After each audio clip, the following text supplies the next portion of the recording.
ಇವತ್ತಿನ ಪತ್ರಿಕಾಗೋಷ್ಠಿ ರಾಜ್ಯದ ಅಹಿಂದ ನಾಯಕರಿಂದ ಹಾಗೂ ಇವತ್ತು ದೇಶದಾದ್ಯಂತ ಏನು ಬೆಂಕಿ ಹೊತ್ತು ಉರಿತಾ ಇದೆ, ಮಕ್ಕಳ ಭವಿಷ್ಯದ ಬಗ್ಗೆ ಕೇಂದ್ರ ಸರ್ಕಾರದ ವಿರುದ್ಧ ಪ್ರತಿಯೊಬ್ಬ ನಾಯಕರು ಇಲ್ಲಿ ಬಂದು ಒಂದು ಪತ್ರಿಕಾಗೋಷ್ಠಿಯಲ್ಲಿ ಪಾಲ್ಗೊಂಡಿದ್ದಾರೆ.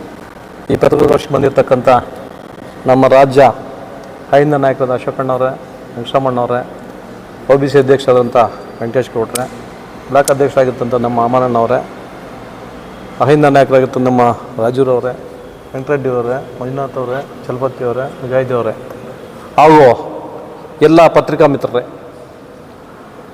ಈಗೆಲ್ಲ ಭಾಳ ಕೂಲಂಕುಷವಾಗಿ ನಮ್ಮ ಹಿರಿಯ ನಾಯಕರಾದ ವೆಂಕಟೇಶ್ ಗೌಡರು ಭಾಳ ಕೂಲಂಕುಷವಾಗಿ ಇದರಲ್ಲಿ 5 ಪೇಜ್ ಇದೆ, ಒಂದು ಬಿಡದೆ ಕೂಡ ಪ್ರತಿಯೊಂದು ಅಂಶ ನಿಮ್ಗೆ ಹೇಳಿದ್ದಾರೆ. ಇಲ್ಲಿ ಹೇಳಿಲ್ಲ ಪ್ರತಿಯೊಂದು ಕೂಡ ಅಲ್ಲಿ ನಡೆದಿರ್ತಕ್ಕಂಥ ವಿಷಯ ಜಂತರ್ ಮಂತರಲ್ಲಿ ಇಡೀ ದೇಶವ್ಯಾಪ್ತಿಯಿಂದ ಪ್ರತಿಯೊಂದರು ಬಂದು ಅಲ್ಲಿ ಬೆಂಬಲ ಕೊಡ್ತಾ ಇದ್ದಾರೆ. ಯಾಕೆ? ವಿದ್ಯಾರ್ಥಿಗಳ ಭವಿಷ್ಯತ್ತು. ಇಲ್ಲಿ ನೀವಿದ್ದೀರ, ನಾವಿದ್ದೀವಿ, ನಾವೆಲ್ಲ ಕೂಡ ಕಷ್ಟಪಟ್ಟು ಸಂಪಾದಿಸ್ತಕ್ಕಂಥ ಒಂದು ಆಸ್ತಿ ಆಗಿರ್ಬೋದು, ಅಂತಸ್ತು ಆಗಿರ್ಬೋದು, ಬಂಗಾರ ಬೆಳ್ಳಿ ಎಲ್ಲ ಕೂಡ ನಮ್ಮ ಮಕ್ಕಳಿಗೋಸ್ಕರ. ಆ ಮಕ್ಕಳ ಭವಿಷ್ಯವನ್ನು ಕಿತ್ಕೊಳ್ತಕ್ಕಂಥ ಕೆಲಸ ಮಾಡ್ತಾರೆ ಅಂದರೆ ಕೇಂದ್ರ ಸರ್ಕಾರ. ಇವರು ಎಷ್ಟು ಅಥವಾ ಗೌರವ ಘನತೆ ಉಳಿಸ್ಕೊಂಡಿದ್ದಾರೆ. ಕೊಟ್ಟಿದ್ದ ಮಾತೊಂದು, ನಡ್ಕೊಂಡಿರೋದೊಂದು. ಮೇ 3 ನಡೆರ್ತಕ್ಕಂಥ ಏನು ನೀಟ್ ಪರೀಕ್ಷೆ ಇತ್ತು, ಅದು ಸೋರಿಕೆ ಆಗಿದೆ ಅಂತ ಹೇಳಿದ ತಕ್ಷಣ ಆತ್ಮಹತ್ಯೆ ಮಾಡ್ಕೊಂತ ವಿದ್ಯಾರ್ಥಿಗಳ ಭವಿಷ್ಯತ್ತು. ಆ ನೀಟ್ ಪರೀಕ್ಷೆ ಬರೀಬೇಕಾದ್ರೆ KG ಹಿಡಿದು LKG 1ನೇ ಕ್ಲಾಸಿಂದ ಹಿಡಿದು 10ನೇ ತರಗತಿ ಫಸ್ಟ್ PU ಸೆಕೆಂಡ್ PU ಆದಮೇಲೆ ಇದೆಲ್ಲ ಯಾವುದು ಲೆಕ್ಕಕ್ಕೆ ಇಲ್ಲ. ನೀನು ಏನು ನೀಟ್ ಎಕ್ಸಾಮ್ ಬರೀತೀಯ, 720 ಮಾರ್ಕ್ಸ್ಗೆ ಏನು ನೀಟ್ ಎಕ್ಸಾಮ್ ಬರೀತೀಯ, ಅದ್ರಲ್ಲಿ 450, 500, 700ವರೆಗೂ ನೀವು ಬರೆದಂಥ ವ್ಯಕ್ತಿ ಒಬ್ಬರಿಗೆ ಮಾತ್ರ ಅವಕಾಶ ಸಿಗುತ್ತೆ. ಅದರಲ್ಲಿ ಕ್ಯಾಟಗರೀಸ್ ಬೇರೆ ಇರುತ್ತೆ. ಇದನ್ನೆಲ್ಲ ನೋಡ್ಕೊಂತ ಜವಾಬ್ದಾರಿ NTAಗಿದೆಯಾ ಅಥವಾ ನಮ್ಮ ಕೇಂದ್ರ ಶಿಕ್ಷಣ ಸಚಿವರಾಗಿರ್ತಕ್ಕಂಥ ಧರ್ಮೇಂದ್ರ ಪ್ರಧಾನ್ ಅವ್ರಿಗಿದೆಯಾ ಅಥವಾ ಈ ದೇಶದ ರಕ್ಷಣೆ ಕೊಡದಿರ್ತಕ್ಕಂಥ ನಮ್ಮ ಅಮಿತ್ ಶಾ ಅವರು ಇವತ್ತೇನಲ್ಲಿ ಇಷ್ಟೆಲ್ಲ ರದ್ದಾಂತ ಆದರೂ ಕೂಡ ಅವ್ರ ಮೇಲೆ ಅಶುವ ಯೂಸ್ ಮಾಡಿಸಿ, ಲಾಠಿ ಚಾರ್ಜ್ ಮಾಡಿಸಿ, ಹೆಣ್ಣು ಮಕ್ಕಳ ಮೇಲೆ ಗುಪ್ತಾಂಗಗಳೆಲ್ಲ ಲಾಠಿಯನ್ನು ಹೊಡೆದು ಎಷ್ಟು ರದ್ದಾಂತ ಮಾಡ್ತಾ ಇದ್ದೀರಾ ನೀವು? ನಿಮಗೆ ಕನಿಕರ ಇಲ್ವಾ ವಿದ್ಯಾರ್ಥಿಗಳ ಮೇಲೆ? ಈ ದೇಶದ ಭವಿಷ್ಯತ್ ವಿದ್ಯಾರ್ಥಿಗಳ್ರಿ, ಈ ದೇಶದ ಆಸ್ತಿ ವಿದ್ಯಾರ್ಥಿಗಳು. ಇವ್ರಿಗೆಲ್ಲ ಇಷ್ಟೆಲ್ಲ ಮನಸ್ಸು ಇಷ್ಟು ನೋಯಿಸ್ತಾ ಇದ್ದೀರಲ್ಲ ನೀವು. ಯಾಕೆ? ಏನು ಪಾಪ ಮಾಡಿದ್ರು? ಮನ್ ಕಿ ಬಾತ್ ಅಂತೇಳಿ ಇಡೀ ದೇಶದ ವಿದ್ಯಾರ್ಥಿಗಳೆಲ್ಲ ನಿಮ್ಮನ್ನು ಎತ್ತಿ ಹಿಡಿದ್ರು, ಕೈ ಹಿಡಿದ್ರು. ಸತತ 3ನೇ ಬಾರಿ ಪ್ರಧಾನ ಮಾಡಿದ್ದಕ್ಕೆ ನೀವು ಕೊಟ್ಟಿರ್ತಕ್ಕಂಥ ಗೌರವ ಘನತೆ ಇದೊಂದೇ. ಇದೆಷ್ಟು ಮಾತ್ರ ಸರಿ, ಎಷ್ಟು ಮಾತ್ರ ನ್ಯಾಯ BJP ನಾಯಕರಿಗೆ? ಇಷ್ಟಾದರೂ ಕೂಡ ನಿನ್ನೆ ನಮ್ಮ ಮಾಜಿ ಸಂಸದರಾಗಿರ್ತಕ್ಕಂಥ ನಮ್ಮ ಜಯಸಿಂಹ ಹೇಳ್ತಾರೆ, ಇದು ಕಾಂಗ್ರೆಸ್ ಪಕ್ಷಕ್ಕಾಗಿದ್ದರೆ ಸರಿ ಹೋಗ್ತಾ ಇತ್ತು,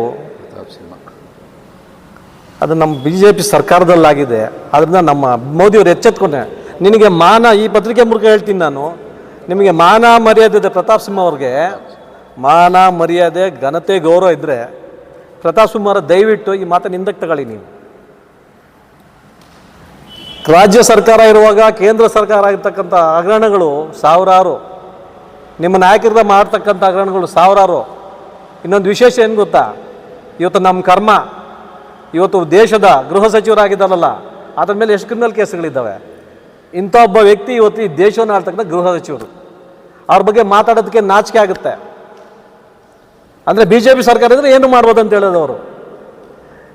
ನಿಮ್ಮ ಸರ್ಕಾರದಲ್ಲಿ ಆಗಿರ್ತಕ್ಕಂಥ ಹಗರಣಗಳು ಎತ್ಕೊಂಡ್ರೆ, ಅನ್ಯಾಯ ಅಕ್ರಮಗಳನ್ನ ಎತ್ಕೊಂಡ್ರೆ ನಮ್ಮದು ಝೀರೋ.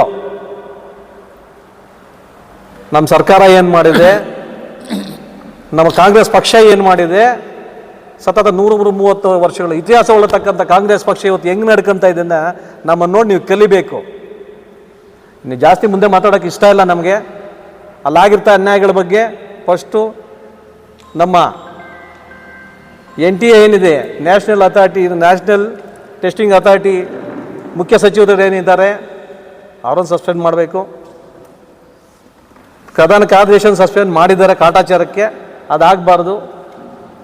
ಜೊತೆಗೀಗ ಸಚಿವರಾಗಿದ್ದ ಧರ್ಮೇಂದ್ರ ಪ್ರಧಾನ್ ಕೇಂದ್ರ ಶಿಕ್ಷಣ ಸಚಿವರು, ಅವರನ್ನು ಮಾಡಬೇಕು. ರಕ್ಷಣೆ ಕೊಡೋದ್ರಲ್ಲಿ ವಿಫಲರಾಗಿರ್ತಕ್ಕಂಥ ನಮ್ಮ ಅಮಿತ್ ಶಾ ಅವರನ್ನು ಮೊಟ್ಟ ಮೊದಲಿಗೆ ಅವರನ್ನು ಈ ದೇಶದನ್ನೇ ಬಹಿಷ್ಕಾರ ಮಾಡಬೇಕು. ಅವ್ರ ಮೇಲೆ ಇರ್ತಕ್ಕಂಥ ಕೇಸ್ಗಳಿಗೆ ನಾವು ಹೇಳೋಕ್ಕೆ ಇಷ್ಟಪಡಲ್ಲ, ಅದು ಪ್ರತಿಯೊಬ್ಬರಿಗೂ ಗೊತ್ತು ಇವತ್ತು ಏನು ಮಾಡ್ತಾ ಇದ್ದಾರಂತೆ. ಇದೆಲ್ಲ ಇವತ್ತು ಮಾತಾಡಬೇಕು, ನಮ್ಮ ನಾಯಕರೆಲ್ಲ ಮಾತಾಡಬೇಕು. ಇನ್ನೂ ಕೆಲವರು ನಾಯಕರು ಬರಬೇಕಾಗಿತ್ತು, ಬರಲಿಲ್ಲ.